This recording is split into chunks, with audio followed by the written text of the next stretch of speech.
fois par an, le Crédit Agricole organise une réunion où elle convie ses clients pour faire un point sur la situation de la banque et ses projets. Le 28 TV était présent. C'est à Chartres Expo, en ce mercredi 11 avril 2012, que cette grande réunion annuelle s'est déroulée. Le Crédit Agricole Val-de-France organisait à la suite de cette réunion une table ronde sur le thème « La crise dans tous ses états ». Pour en parler, la banque recevait Gérard Mermet, sociologue et directeur de Francoscopie et auteur d'une vingtaine d'ouvrages sur la société française et sur la consommation, mais aussi Karine Berger, auteure d'un livre optimiste, Les 30 Glorieuses sont devant nous. Cette jeune économiste nous présente son livre. Les 30 Glorieuses sont devant nous, c'est un livre qu'on a écrit pour mettre fin au discours unanime en France qui est que la France serait foutue, que la crise serait dans les têtes de tout le monde. Ça fait, on va dire, 10 ans que chaque fois qu'il y a un bouquin économique qui sort en France, c'est pour nous expliquer la crise, pourquoi, comment, etc. Le pays peut s'en sortir et ce livre a été motivé par le fait qu'il y a des solutions pour faire repartir la croissance économique. Il faut en parler et pas se concentrer exclusivement sur tout ce qui ne va pas. S'il est sorti il y a un an, rappelez-nous quand vous l'avez écrit, si c'était après 2009. Alors on l'a écrit en fait en plein milieu de la crise de 2009 parce qu'on voyait simplement des discours sur la crise économique et financière qui étaient réels, qui étaient très importantes, mais on voyait pas de gens nous dire au fond qu'est-ce qu'il faut faire pour s'en sortir. Or moi, je travaillais dans une entreprise à l'époque dont le seul objectif c'était d'éviter de se faire emporter par la crise. L'objectif c'était de ne pas licencier les gens, de trouver des solutions. Donc on s'est dit on va essayer de réfléchir à cette question-là à un niveau macroéconomique, de politique économique et on va proposer une solution au lieu de faire le énième livre sur pourquoi ça va mal. Alors justement, pour vous, la solution, c'est quoi ? Le cœur de la solution, c'est que la France s'appuie sur ses atouts. Elle a plein d'atouts. Elle fait des enfants, elle a une démographie fantastique par rapport aux autres pays européens.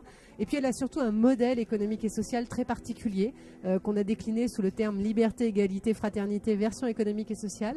Elle a oublié ce modèle, elle veut s'accrocher à d'autres modèles étrangers, en faire un patchwork. Ça va pas marcher, ça ne marche pas comme ça. Il faut qu'on revienne à nos fondamentaux. Et nos fondamentaux, c'est de dire que voilà, les entreprises et l'État doivent prendre des risques ensemble, que la protection sociale, ça permet à chacun de se sentir emporté par la prospérité et que l'ouverture de la France au reste du monde, à l'Europe, c'est absolument clé pour sa prospérité et pour son avenir. Est-ce que vous pensez que l'euro a sa part de responsabilité dans la durée de la crise ou est-ce que l'impact aurait été la même si ça avait été le franc ? L'euro nous a protégés. Si on avait notre petite monnaie franc tout seul, on aurait été massacré par les marchés financiers, la spéculation se serait déchaînée contre nous. Là, on avait un gros parapluie, c'est vrai, essentiellement porté par notre voisin allemand, mais ce parapluie, c'était l'euro. Donc l'euro a été une protection. Après, c'est vrai que l'euro a aussi des problèmes parce que la zone euro n'arrive pas à sa maturité politique. On n'arrive pas à se sortir au fond de la question des décisions collectives. Face à la crise de la dette, on voit bien que les États européens n'ont pas tous la même réponse. Donc il faut qu'on fasse un effort de plus pour trouver une solution unanime, une politique économique unanime, comme le font les États-Unis. Et là, on sera véritablement très fort sur la planète économique mondiale. Karine Berger a raison d'être optimiste, car à en croire le président puis le directeur du Crédit Agricole, l'économie ne va pas si mal que ça.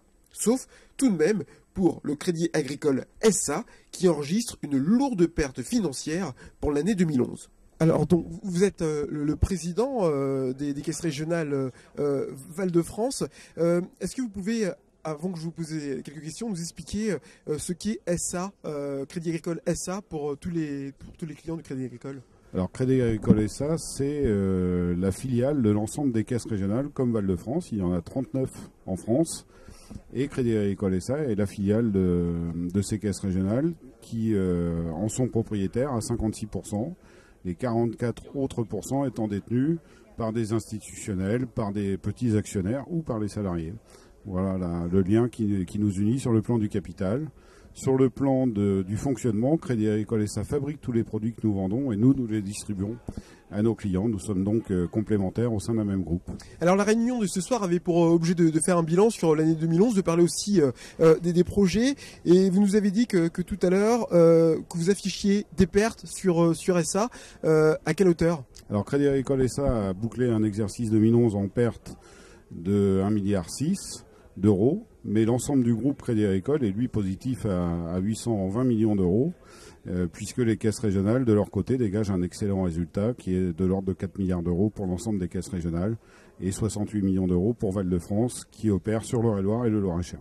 Alors les clients se demandent, lorsqu'il y a des pertes comme cela, qui paie? Est-ce que c'est eux? En fait non, parce que les pertes s'affichent sur les réserves que nous avons déjà au niveau de Crédit Agricole SA. Et d'autre part, ce sont surtout des pertes comptables qui ne sont pas des pertes de capitaux propres, puisque ce sont pour la plupart des dépréciations de valeur qui ne s'imputent pas dans le compte de résultat, mais qui s'imputent sur la valeur de nos actifs. Alors, M. Santouchi, on avait eu déjà l'occasion de vous rencontrer pour faire un bilan sur l'année 2011. Donc là, je vais vous parler ce soir de vos projets. Alors, l'Eure-et-Loire est touché, bon, comme beaucoup de départements en France, est touché aussi par la désindustrialisation. L'Eure-et-Loire, le Crédit Agricole lutte contre, mais comment ? C'est un exemple, hein, mais c'est vrai que on peut faire que de l'accompagnement. Mais quand il y a des projets de réindustrialisation du territoire, on les regarde avec un œil un peu particulier. Et c'est vrai que l'entreprise Loiselet, qui récemment a décidé de rapatrier une partie de la production qu'il faisait jusqu'à présent en Chine, c'est un projet que nous avons accompagné. Nous avons été un peu déclencheurs puisqu'il y avait un tour de table à faire et nous avons été les premiers à nous prononcer favorablement sur l'accompagnement de ce projet. Alors parmi vos nombreux projets, vous avez parlé d'un mécénat avec la cathédrale de Chartres. Pouvez-vous nous en dire plus ?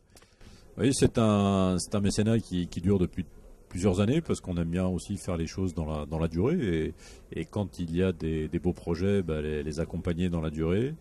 C'est vrai que nous avions eu l'occasion il y a 6 ans maintenant de participer à la réfection d'un des vitrails de la cathédrale et nous avons été sollicités à nouveau pour une nouvelle baie et nous avons répondu favorablement, accompagné avec notre fondation nationale qui est la Fondation des Pays de France. Parce que on trouve que ce projet qui intègre la réfection globale de la cathédrale, qui est quand même le joyau de notre département et qui est aussi un élément qui draine sur notre territoire chaque année plus d'1,5 million de visiteurs, donc avec des retombées économiques pour l'ensemble du territoire et de nos clients. Et enfin, pour cette année 2012, pour tous vos clients, va-t-elle être une bonne année selon vous ? Économiquement parlant ? Écoutez, on peut que le souhaiter. C'est vrai qu'on est dans une année où il y a beaucoup d'incertitudes dans l'environnement économique et financier. 2011 a globalement été plutôt une bonne année. Sur 2012, c'est vrai que c'est une année électorale avec un certain attentisme. On constate d'ailleurs en ce début d'année que notamment sur la demande de prêt habitat, il y a une baisse relativement forte. Maintenant, on est dans un territoire qui a son dynamisme, hein, on le voit, le taux de chômage globalement est maîtrisé. La conjoncture agricole est plutôt pas mauvaise depuis maintenant 2 campagnes et celle qui s'annonce, sauf catastrophe météorologique, s'annonce aussi plutôt sous de bonnes augures.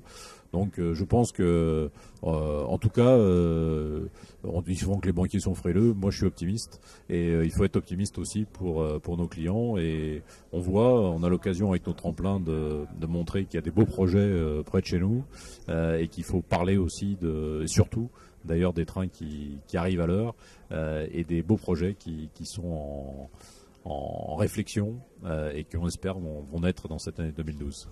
Merci. Merci.